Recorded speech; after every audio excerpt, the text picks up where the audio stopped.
Hi, this is Brandon Spillane from thirstgym.com. Today we're going to talk about an exercise called the GHH, or the back extension off the glute ham raise. The GHH stands for glute ham hyper. The reason I personally choose to call it that is because I want the glute and the hamstrings to be the primary extension-based musculature that we're going to use to do this exercise, not the lower back or the erectors. I will say that there are some times you may want to use the erectors to build them up.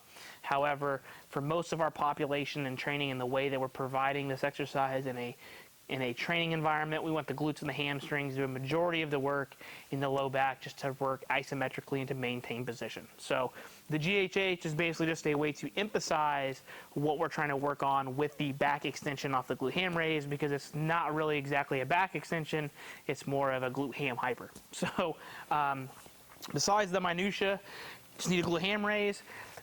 The first thing I'll say is that where you have your padding for your glute ham raise, where your legs lock in, will dictate how challenging it can be. So the closer you are up, the harder it's going to be, because you have more of your body hanging off the glute ham raise. Or if you're more further back, it could be potentially easier.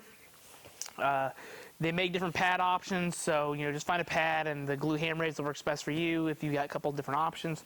And what I will say is that I choose to prefer to have mine closer versus further back, not only from the fact that it's more comfortable, but that I get a better training effect for my glutes and my hamstrings. So this is a hinge-based exercise.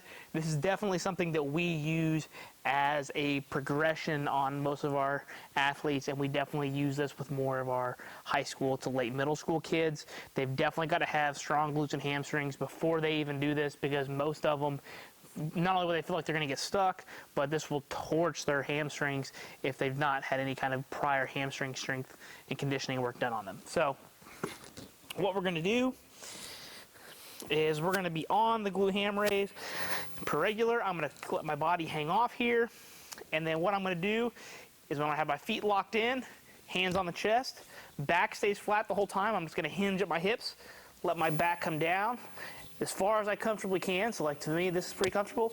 And I'm going to squeeze my butt and my hamstrings together and pull my body upwards, hold for a brief second, and then back down. So I'm here, hold, down, hold, down, hold, down. It's all about the stretch and the squeeze. What you don't want to do is you don't want to be like this. Okay, we don't want to crank our necks. We don't want to extend through the erectors. You'll still feel your glutes and your hamstrings do that, but I really want the chin tucked. Everything stays stacked.